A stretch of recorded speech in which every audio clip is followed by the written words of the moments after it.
Hi everybody, it's Starla. This is just my second video, so welcome to my channel. Welcome to my world.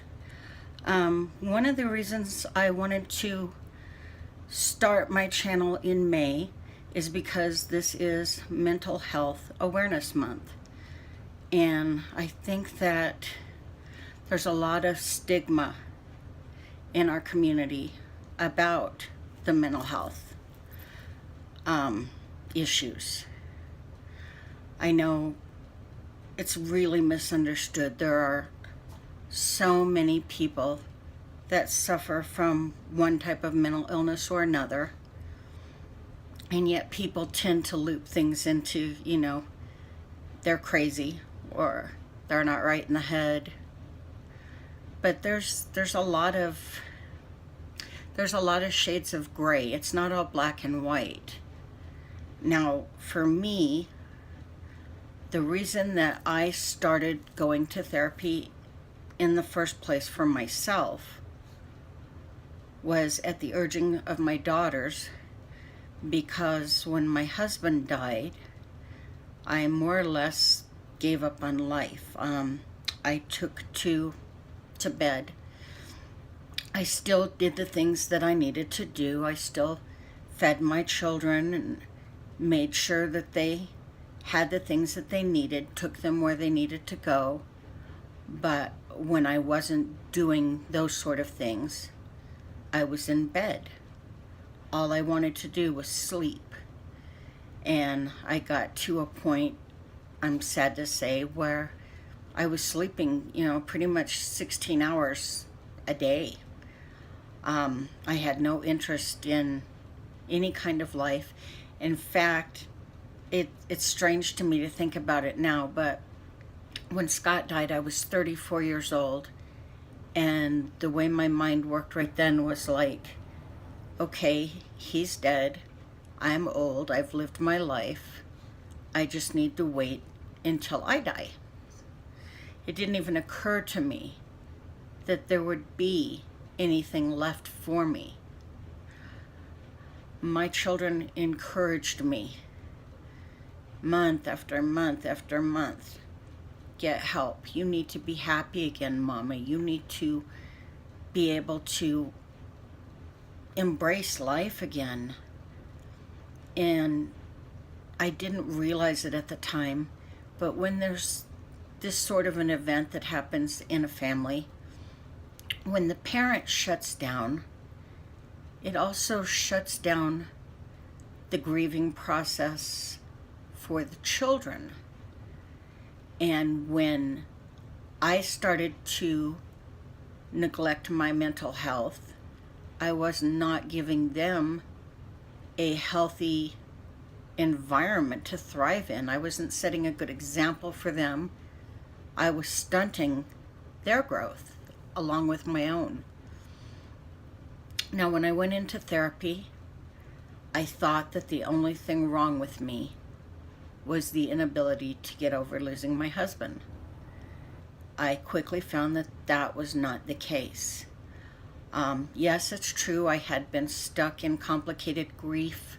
I didn't want to accept the reality, and they helped me through that. And I could do a whole separate thing on grief because I think it's really misunderstood.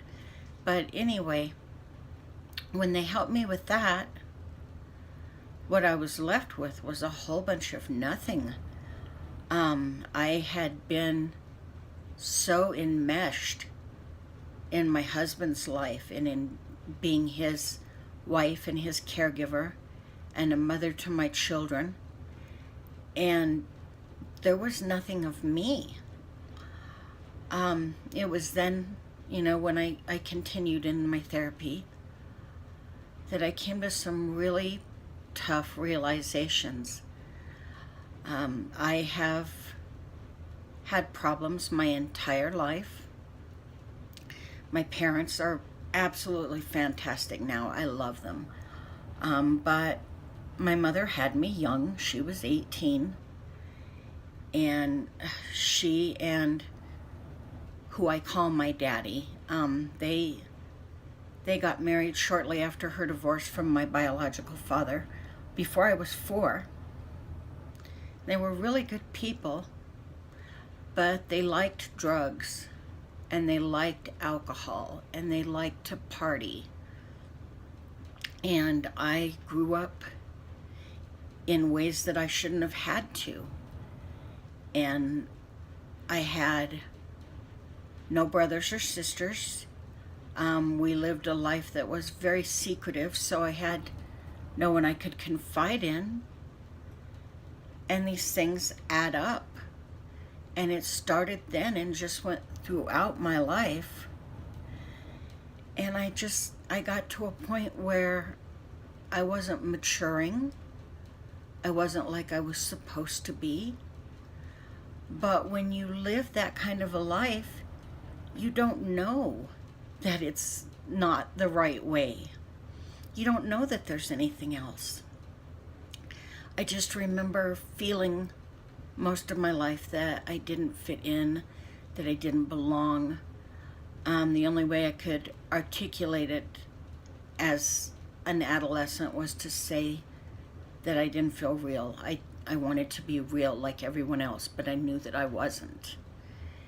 And therapy has been a miracle for me. I do take medication.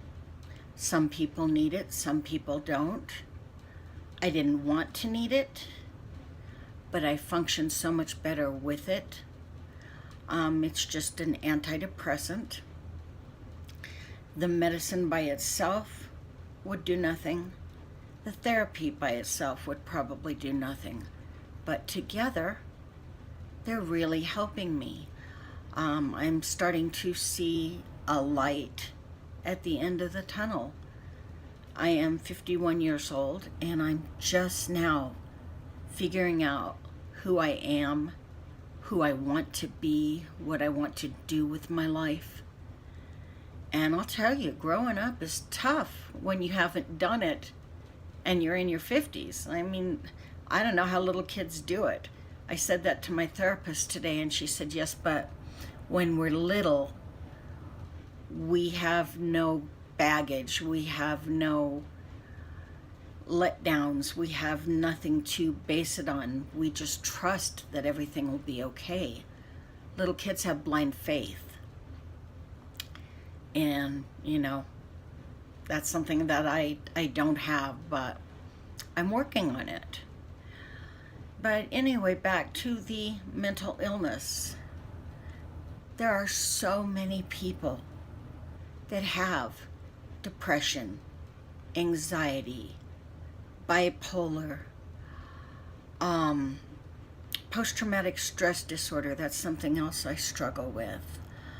There are people that have horrible anxiety, OCD. There are so many things. And there's help available for us, and there's medications, and there's treatments. But we have to bring mental health out of the shadows, out of the darkness. We have to be able to say, yes, I struggle with some mental health issues, and here's what I do, here's what works for me. And don't be ashamed to ask for help. Don't be ashamed, because I'm the face of mental illness, but nobody wears a neon sign around their neck.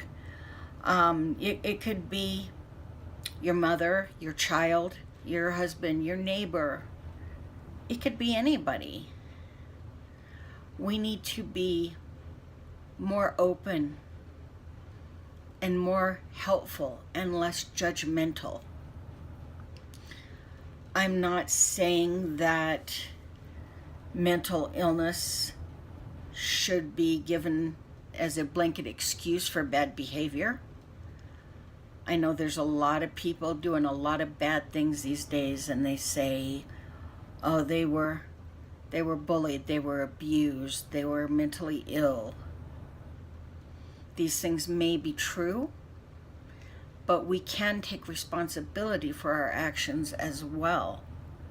It's really something that we need to be very aware of. And if any of you are struggling with depression or anxiety or feelings of sadness, thoughts of suicide, anything like that, I urge you, talk to someone, get help, talk to your doctor, see a therapist. People say all the time, well, I don't have money for that. There are clinics that have really good therapists that work on sliding scale fees. Some are even free. And, you know, I'm sure that not everybody watching this has mental issues. And if you don't, that's great. I'm glad for you. But if you know somebody that does, help them to help themselves. Be supportive. Be a friend. And I want to talk more about mental health before the end of the month. But I just got back from therapy and I need to decompress. But it was just really important for me to say this. And if this video in any way said anything to you or you feel you can support it, please give me a thumbs up. If you'd like to see more of my channel, subscribe. I'd love to have you here. Until next time, bye-bye.